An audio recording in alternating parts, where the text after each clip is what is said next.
అరుణాచలేశ్వరుని పురాణగాథ. పూర్వం బ్రహ్మ మహావిష్ణువుల్లో ఎవరి గొప్ప అనే దానిపై ఇరువురు వాదించుకుంటున్నారట.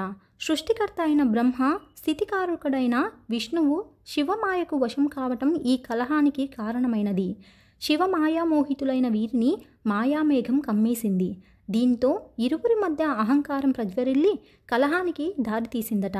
నేను సృష్టికర్తను, నేను సృష్టించకుండా ఈ సృష్టి ఎక్కడి నుండి వచ్చింది అని బ్రహ్మ, నేను స్థితికారుడను, అన్నీ సవ్యంగా సాగటానికి కారణం నేనే కనుక నేనే గొప్ప అని విష్ణువు అనడం ఇద్దరి మధ్య ఎడతెగని చర్చకు, వాదోపవాదానికి దారితీసిందట. ఏ మాయ వల్ల వారు కలహానికి దిగారో అది తెలియాలని ఇరువురి మధ్య పరమశివుడు ఒక పెద్ద జ్యోతిస్తంభంగా వెలిశారట. అనంతరం బ్రహ్మ విష్ణువులిద్దరినీ ఈ జ్యోతిస్తంభం ఆది అంతములు తెలుసుకొని రమ్మన్నారు.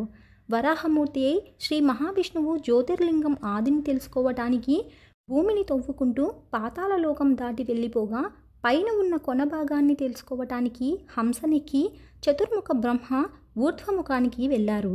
అలా కొన్ని వేల దివ్య సంవత్సరములు వారు ప్రయాణం చేసి బ్రహ్మకు అలసట రావటంతో ఓ చోట ఆగిపోయారు. ఆ సమయంలో పైనుంచి పడుతున్న ఒక మొగలి పువ్వును పట్టుకుని అడిగారట, నువ్వు ఎక్కడి నుంచి వస్తున్నావు అని.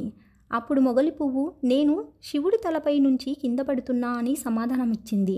ఈ శివలింగం పైభాగం ఇంకెంత దూరం ఉందని ఆ కేతకీ పుష్పాన్ని బ్రహ్మ అడగగా, అందుకు అది సమాధానమిస్తూ, నేను ఇలా పడటం మొదలుపెట్టి కొన్ని వేల దివ్య సంవత్సరములు అయ్యింది అని చెప్పింది.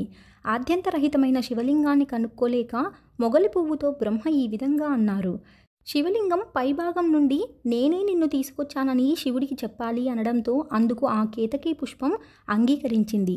అప్పుడే అక్కడకు వచ్చిన కామధేనువుకు కూడా సాక్ష్యం చెప్పాల్సిందిగా బ్రహ్మ కోరారు. దీంతో ఆ రెండింటినీ తీసుకుని పరమశివుడి వద్దకు చేరుట బ్రహ్మ, అప్పటికే మాయామేఘం వీడిపోయిన శ్రీ మహావిష్ణువు తాను ఈ లింగం ఆదిని కనుక్కోలేకపోయానని నిజం ఒప్పుకున్నారట.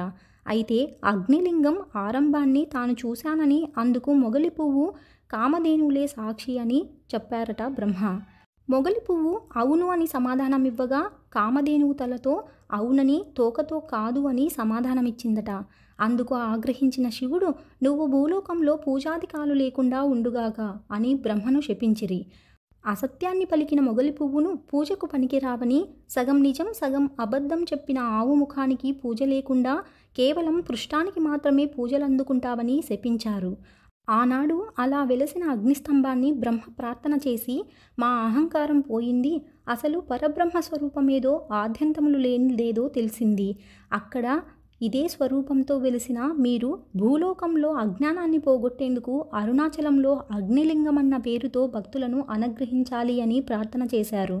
ఆ కారణంతోనే పరమశివుడు అరుణాచలంలో అగ్నిలింగంగా వెలిశాడన్నది పురాణగాథ.